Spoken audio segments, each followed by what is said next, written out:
안식일에 대한 예수님의 가르침은 가히 파격적이다라고 말할 수 있었습니다. 구약이 말하고 있는 안식일을 거룩히 지키라는 어떤 그 개념을 완전히 뒤바꿔 놓았다라고 말할 수 있겠죠. 예수님께서 우리의 생각을 조금 변화를 주셨던 것 중에 하나는 하나님이 주관하시는 일들을 우리가 꼽아보면 가장 대표적인 것이 사람이 태어나고 죽는 것입니다. 사람이 태어나고 죽는 그 부분들을 하나님이 주관하시는데 안식일에도 사람이 태어나고 안식일에도 사람이 죽습니다.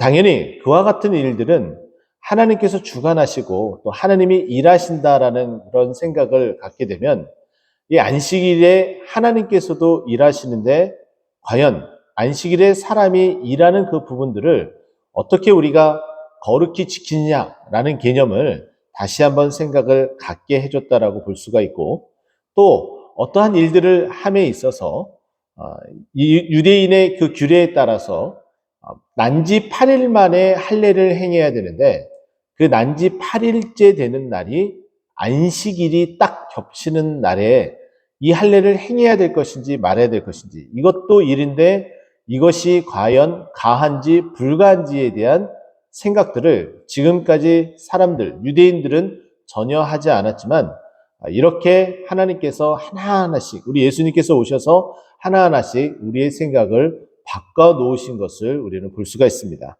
오늘 본문도 바로 그 이야기를 우리에게 해주고 있는데요. 예수님께서 안식일과 하나님 나라를 연결시켜서 우리에게 무엇인가 교훈을 주기 위해서 오늘 이 사건이 진행되어지고 있습니다. 안식일에 한 회당에 예수님께서 가셨습니다. 당연히 안식일에 회당에 가는 것은 예배드리러 가는 겁니다. 예배드리러 갔는데 거기에서 가르치시는데 18해, 18년 동안 귀신 들려 앓으며 꼬부러져 조금도 펴지 못하는 한 여자가 있었습니다. 여러분, 이 말로만 이 이야기를 들으면은 이 상태가 어떠한지 여러분 쉽게 감이 안 오시죠? 여러분 혹시 다쳐보신 적 있으십니까? 여러분 다쳐서 기부스를 하신 적이 있습니까? 저는 손가락이 절단될 뻔한 그런 일이 있었습니다. 그 절단될 뻔한 그 손가락을 핀을 박아서 고정시키고 뼈가 붙기를 대략 한 달 정도 기다린 후에 그 핀을 뽑고 다시 재활하는 시간들을 가졌습니다. 왜 재활을 했냐면은 한 달 동안 이 핀을 박았었던 이 손가락이 굳어져 있어서 도저히 구부러지지 않았다는 거예요. 그래서 이 손이 정상적으로 회복되기 위해서, 구부리기 위해서 계속해서 물리치료를 받았던 기억이 있습니다. 무려 한 20년, 25년 전에, 25년 전의 일입니다.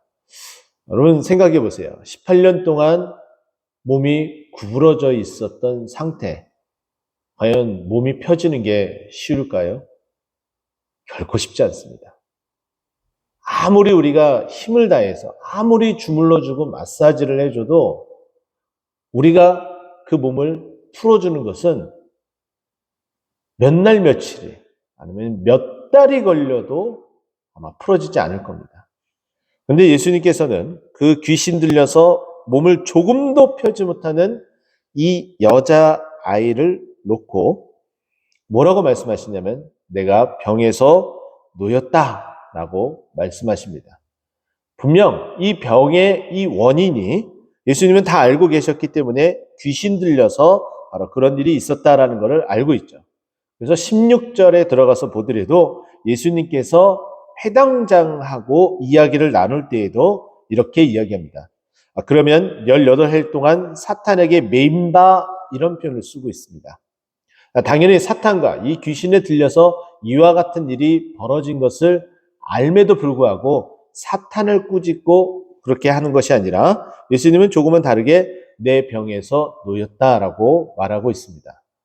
병에 대한 그 원인이 귀신과 사탄에 의한 어떤 그런 부분들도 우리가 인식할 수 있지만은 그 병 자체를 인정하는 어떤 예수님의 또 다른 시각을 우리에게 누가는 보여주고 있습니다.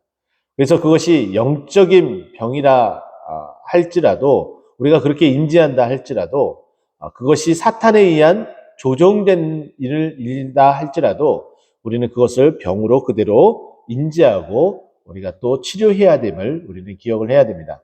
또 많은 목사님들이, 또 많은 목회자들이 우울증에 대해서 이야기를 할 때 저는 조금 안타까운 그런 마음이 드는데, 그 우울증을 영적인 병이라고 이야기하는 말들을 많이 합니다. 예, 물론 그럴 수도 있습니다. 그렇게 보기도 하고요. 하지만은 그것이 사단에 의해서 좌지우지할 수 있는 그런 병이라 할지라도 그것을 병 그 자체로 보고 그 병에서 놓여지기를 위해서 함께 기도하고 또 함께 치료되기를 우리가 간절히 바라야 되지, 그것이 영적으로 나약해졌기 때문에 들어지는 병이다라고 치부하면서 정죄하듯이 접근해서는 결코 안 된다는 거죠. 이처럼 예수님께서도 정죄하지 않으시고 그 자체를 병으로 인지하시면서 이 문제를 풀어나가려고 하십니다. 그래서 이 조금도 펴지 못하는 이 한 여자에게 이렇게 얘기했습니다. 내 병에서 놓였다. 그러면서 예수님께서 안수하셔서 이 병을 고쳐주십니다. 안식일에 이와 같은 병을 고쳐주셨죠. 그랬더니 이 여자는 너무나 당연한 듯이 하나님께 영광을 돌리고 있습니다. 우리가 안식일에 우리 스스로가 정말 하나님 앞에 나왔을 때에 가장 기본적으로 해야 될 것은 하나님께 영광 돌리는 겁니다. 우리가 구원받은 백성으로서 할 수 있는 최고의 해야 될 일은 바로 하나님께 영광 돌리는 일이라는 거죠. 이 여인은 늘 이것을 고침받길 원하고 안식일에 구부러진 몸에도 불구하고 안식일에 회당에 나왔다는 것에 우리는 주목을 해야 됩니다. 그래서 우리도 우리의 그 상황과 그 형편이 정말 힘들고 어려울지라도 이 여인만큼 어려울까라는 생각을 가지며 우리는 주일에 주님 앞에 나와서 예배드리는 일에 힘쓰고 애써야 됩니다. 몸이 구부러져서 도저히 펴지지 않는 이 여인이 늘 회당에 나와서 하나님께 영광 돌리고자 했었던 이 모습은 당연히 본받아야 된다는 거죠. 우리의 기도 제목도 마찬가지입니다. 오랜 시간, 장구의 시간을 들여서 기도하는 제목이 있을 수 있습니다. 그것이 당장에 응답이 되어지지 않더라도 우리가 하나님만 온전히 바라보며 오랜 시간 동안 주님 앞에 나와서 기도하게 된다면 하나님께서 응답을 우리에게 허락하여 주실 줄 믿습니다. 이 여인처럼 이와 같이 해야 된다는 것이죠. 당연히 안식일에도, 그리고 우리의 기도 제목도 하나님께서 응답하실 그 순간까지 기다리며 늘 하나님께 영광 돌리는 우리네 인생이 되어야 됩니다. 안식일에 이렇게 예수님을 만나고 회당에서 가르침을 받으며 자신의 그 병마저도, 귀신 들려서 고생하고 있는 그 병마저도 우리 예수님을 만나서 고침을 받게 됩니다. 이때 이와 같은 영광을 돌리는 너무나 순탄하게 잘 진행되어지고 있는 이 일 가운데에 태클을 거는 일이 발생했습니다. 14절 말씀이죠. 회당장이 예수께 다가가 이야기합니다. 안식일에 병 고치는 것은 안식일을 범하는 일이다. 엿새 동안 충분한 그 날짜가 있는데 왜 하필이면은 안식일에 나와서 이와 같은 일을 하느냐. 하지 말아라 라고 이야기를 하죠. 예수님께서 이 회당장에게 당연히 이렇게 말씀합니다. 외식하는 자여, 안식일에 자기의 소나 나귀와 외양간에 풀을 내어 끌고 자기네 소나 나귀가 외양간에서 풀어서 풀을 풀어내어 이끌고 가서 물을 먹이는 일들을 하지 않느냐.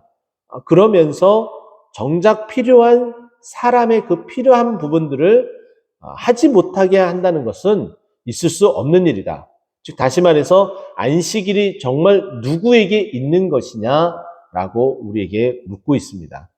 여러분, 안식일은 하나님께서 우리에게 주신 귀한 선물입니다. 그럼에도 불구하고 우리는 이 안식일에 온전히 안식일의 그 뜻을 지키지 못하고 이행하지 못하는 일들이 있습니다. 무엇에 매여서 그럴까요?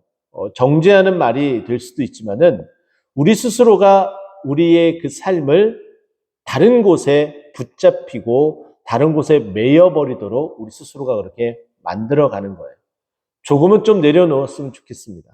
조금은 부족해도 된다라는 그런 마음을 가졌으면 좋겠습니다.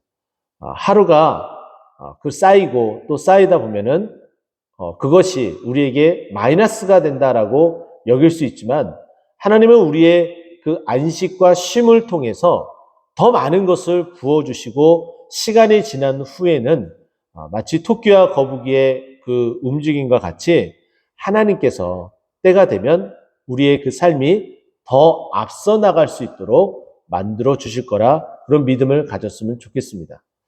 토끼와 거북이에 대한 얘기를 제가 말씀을 드렸는데요.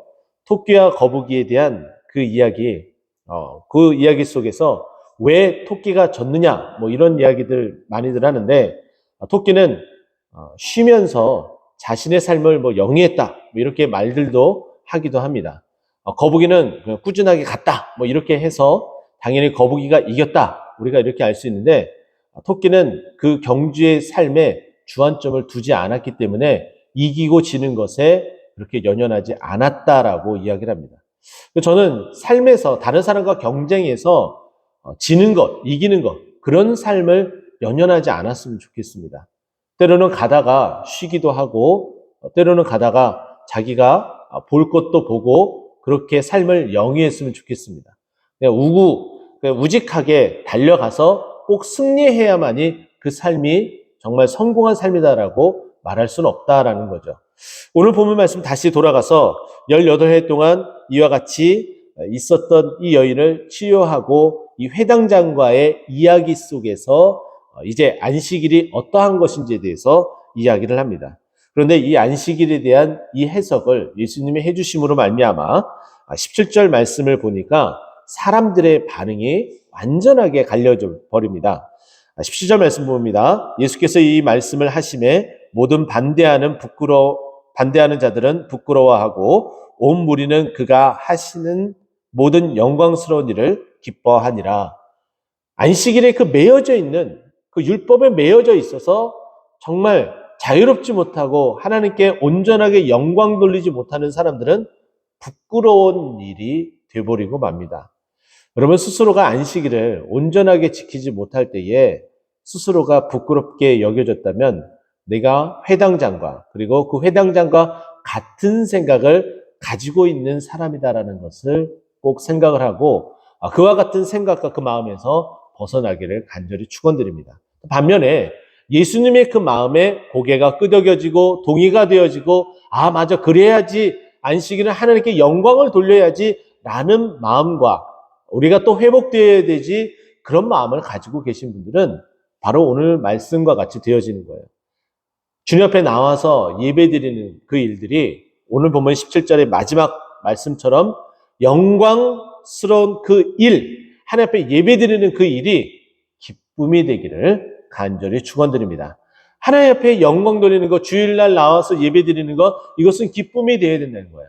자, 그러면 주일에 와서 예배드리는 이것이 기쁨이다. 이것을 예수님은 이제 뒤이야기와 함께 연결시켜서 무슨 얘기를 하고 싶으냐? 하나님 나라가 바로 이렇다는 거예요. 하나님께 영광 돌리고 하나님께 늘 기뻐하고 늘 하나님과 동행하고 하나님을 찬송하는 이 기쁜 일이 하늘나라에서도 계속돼서 이어진다라는 거예요. 자, 그래서 말씀을 보십시오. 18절. 그러면서 이제 이 사건을 통해서 예수님께서 결론을 짓고 있습니다. 그러므로 예수께서 이르시되 하나님 나라가 무엇과 같을까 하고 비교를 하는 거예요. 근데 그 비교에 대해서 첫 번째 이렇게 얘기합니다. 겨자씨 하나를 같으니 그 겨자씨가 자라서 나무가 되고 공중의 새들이 그 가지에 깃들여진다. 이것은 뭐예요? 그 겨자씨가 나무가 돼서 새가 와서 쉬면서 노래를 부르고 이 새마저도 기뻐하는 일들이 하나님 나라다라는 거예요. 우리가 당연히 아주 작은 그 믿음이지만 우리가 정말 쉴 수 없는 환경이지만 우리가 그 믿음으로 하나님 앞에 나오게 되면 우리가 쉴 수 있고 찬송할 수 있고 기뻐할 수 있고 영광 돌릴 수 있고 누구나 그렇게 할 수 있도록 펼쳐 놓여진 것이 하나님 나라라는 거예요. 바로 주일 예배라는 거예요. 우리의 삶을 너무 팍팍하게 지내지 마시고 이와 같이 쉴 수 있고 누릴 수 있고 평안할 수 있고 기뻐할 수 있는 삶이 되기를, 그렇게 해서 하나님의 나라를 마음껏 누리는 우리 모두가 되길 소망합니다. 또 이야기를 해요. 20절 말씀이죠. 또 이르시되 내가 하나님 나라를 무엇으로 비교할까? 마치 여자가 가루 서말 속에 갖다 넣어 전부 부풀게 한 누룩과 같다라고 이야기해요. 하나님 나라는 풍요로움입니다. 풍요롭게 누릴 수 있다는 거예요. 우리가 안식일을 정말 온전히 주님 앞에 나오지 못함으로 말미암아 부족하고 그리고 쪼들리고 힘들고 어려울 것 같은데 그렇지 않다는 거예요. 하나님께서 우리에게 은혜와 복을 주셔서 풍요롭게 하여 주실 줄 믿습니다. 그것은 우리 마음이 풍요로워진다는 거예요. 우리 마음에 쪼들리지 않는다는 거예요. 우리 마음이 풍요로워지고 또 실질적으로도 하나님께서 하늘의 신령한 복과 이 땅의 기름진 복으로 채워주심으로 우리가 풍요로움을 누릴 수 있게 해주시는 것이 하나님께서 하나님 나라에 대한 우리의 이 삶을 이 땅에서 영위하며 연습할 수 있도록 해주시는 거예요. 그것이 안식일에 주일날 나와서 예배드릴 수 있도록 함으로 우리에게 이 은혜를 주신 거죠. 이처럼 정말 주일날 하나님 앞에 예배드림이 쉼과 그리고 평안함과 그리고 누릴 수 있음과 그 기뻐함과 뿐만 아니라 풍요로움까지 전부 다 누림으로 정말 우리의 삶이 이 땅에서도 하나님의 나라에 산다는 그 마음, 주 예수와 동행하니 그 어디나 하늘나라라고 고백할 수 있는 이 땅에서의 우리의 삶이 되기를 간절히 축원드립니다. 그리고 그와 같은 그 삶을 계속해서 살게 될 때에 우리가 그 예수님과 동행한 그 삶으로 말미암아 우리가 예수를 믿고 동행함으로 우리가 이 땅에서의 삶을 다한 후에 그 삶이 고스란히 하나님 나라의 입성에서도 이어짐으로 우리 안에 늘 감사와 기쁨과 그 풍요로움이 넘쳐지기를 간절히 축원드립니다. 기도하겠습니다.